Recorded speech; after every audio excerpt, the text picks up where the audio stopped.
companies are quickly adopting AI in the workplace, and white-collar jobs, well, they are evaporating. This week, one of the nation's largest employers, Amazon, made its message to office employees quite clear. Thank you, but no thanks. Amazon, of course, isn't alone. Big companies are realizing they can reduce headcount and cut costs without risking productivity.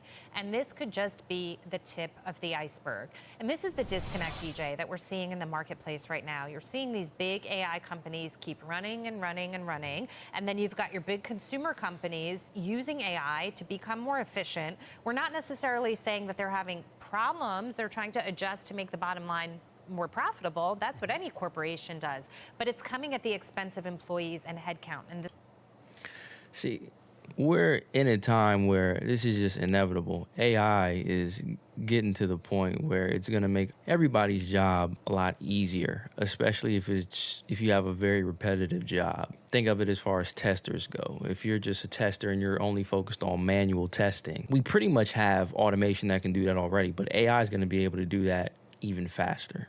These big companies, a lot of times they overhire anyway. And then when they get to a point when they find a technology like AI where they can cut costs, that's what they're going to do. They're going to start cutting people, and that's what you're seeing now. this is sort of the big bad wolf in the equation coming Sure. into reality. Right, classic creative destruction, right? We get a new technology, increases efficiency, productivity, sounds great. You do have job losses in the near term. Now, in the long run, one of the things I think people are missing with AI is the fact that, yes, it is in many instances a substitute for labor, but it can also be a complement. I've already started using it in a whole host of different applications. So it can make some employees more efficient, more productive. That's going to drive real wage growth. And so you end up actually seeing, as with all these different technologies, you end up seeing a net increase in employment, but that's over the long run. To your point, Jackie, in the short run, can you see these kinds of disruptions in the labor market? Absolutely.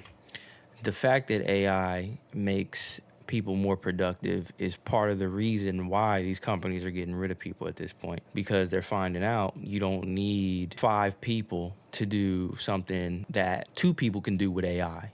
You're going to see a lot more of this, especially from these bigger companies. Smaller companies, startups and things like that, they're not going to be cutting people like that. But they're also not going to be hiring either. They're going to be looking to these AI tools a lot more. If you're in a space where you're looking for a job and you're trying to get hired, you're really going to have to adjust with the technology and learn how to use it, because AI is going to get to a point where these companies are going to start depending on it more and more, and you're going to need humans to make sure the AI is working the way it's supposed to work.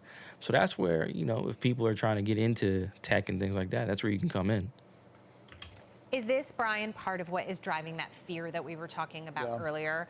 The fear of young people and older people, but people across the board to want to embrace AI because they start seeing headlines like this and say, whoa, it's probably only going to get worse from here. Well, there's reality, and the reality is there's going to be displacement. Then there's the layer of ideology people put on reality, which is you've got displacement.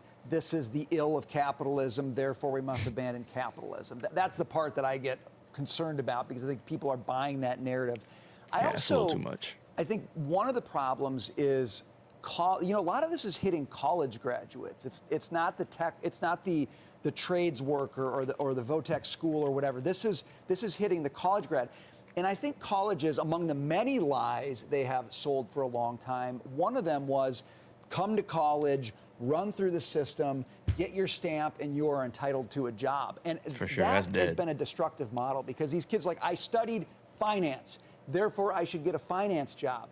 No, you had an opportunity to study finance, but if your school was not supportive of where finance is going, it's not going to help you get a job.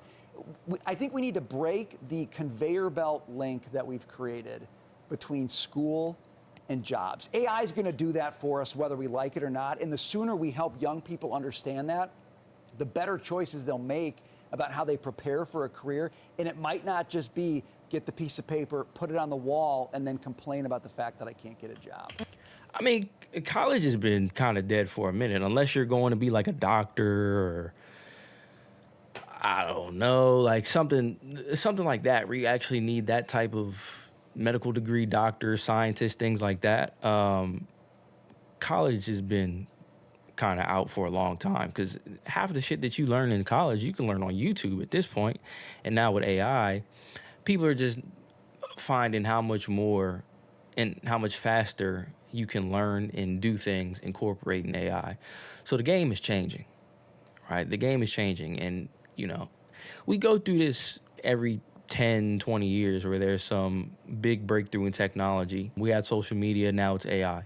AI is the real big thing that's gonna cut down the time it takes and make it a lot easier for people to do things to go from point A to point B with concepts. That's gonna be the learning curve. Who can utilize AI the best to do their work and do it better? Because eventually you're gonna have to learn to incorporate AI, just like people had to learn to incorporate social media with everything if they wanna get ahead and they wanna advance. And when I think about AI and the conversations we've had about trade school, for example, Lydia, you could almost say skip college altogether, take classes in how to harness the power of AI like it is a trade, and that would be all you need to be off and running. And it seems like that's becoming a more and more attractive proposition for a lot of folks every day. I think it was encouraging a few weeks ago. You might remember we saw the White House, the first.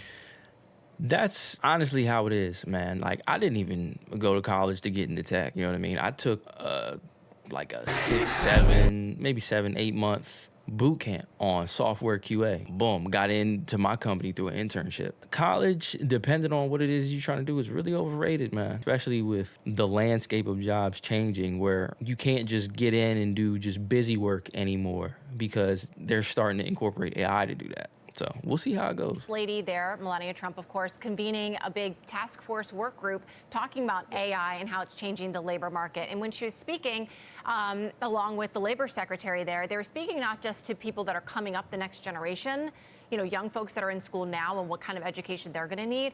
They also spoke to people that are, going to have to transition this change in the workforce and getting re-educated. So I think this is going to be a challenge to some of us, all of us, on being nimble and staying on top of our own game and being willing to kind of take up some new skills. The Wall Street Journal has this piece about, how folks have been on the sideline now for some of them months, after layoffs that have been really hard. My heart really goes out to them. The flip side of that, though, is the long-term benefit and the trade-off. I will say AI is not perfect yet. I'm a former lawyer like yourself. I'm in a lot of discussion groups about how AI is changing the legal community.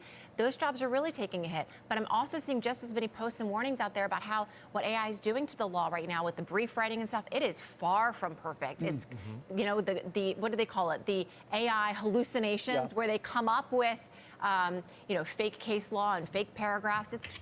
That's the thing. It's not perfect yet, but it's going to get really good really quick. We already see what's going on with how AI can make music. AI can make crazy realistic videos.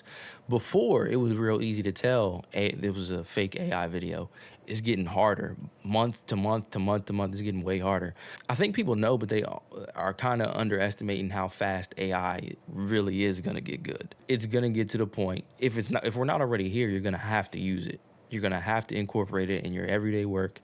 You're going to have to incorporate it just like social media is incorporated. But the crazy part is how much AI gets incorporated and how they're going to regulate it. If you don't keep control of AI and the capabilities and everything it can do, man, they can use AI to do some crazy things, even in government, politics. So, yeah. Showing up in real court briefs because people are just feeling the pressure to operate too Real fast. quick, Brianna, on this aspect, you would think that it would be lower-end warehouse jobs. We're talking about white-collar jobs. And when people start to talk about white-collar and more high-paying jobs, that becomes scary. Now, the Republicans and President Trump are big proponents of AI. Does this politically come back to bite them? No, not if they use it as an opportunity to reorient, in particular, college students, right? I mean, we're talking about rare earth minerals. Look, we have no refineries, no processing capabilities here. This is a great opportunity to go to college students and say, here's an avenue which AI might not be able to dominate for a while. This is a place where you're not going to lose your job, right? So we have to push students towards paths where there is something that is tangible and not something that is really just, intellectual, because that's where AI is going to go first. You mean stop subsidizing like gender studies degrees? You got it, Brian. Maybe if you want to get a job, don't stop subsidizing art, Asian art history, things like that. I took that class in college. It's a major. Out the things that we thought were so obvious. Yeah.